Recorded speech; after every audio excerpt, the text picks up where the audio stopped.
You mentioned the Build Back Better agenda. Obviously, a big week for that agenda as Congress closes in on a deal on both the care economy side and the infrastructure bill. Uh, can I just ask what you think the election results yesterday do for the Build Back Better agenda? Is there more urgency to pass this, or do you see some of that election result as maybe some pushback against so much new spending and new programs? Well, I think there is enormous urgency to this legislation. The president has been clear from day one that inaction is not an option.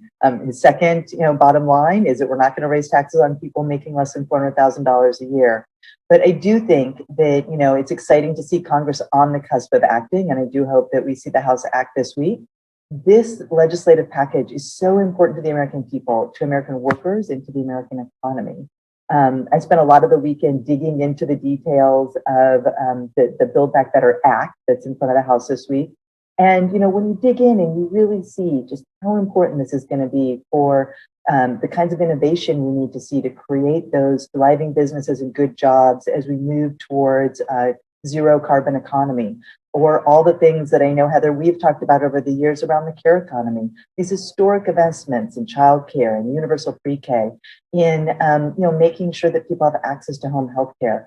These are all things that are about the day in, day out bread and butter issues facing American families and American workers.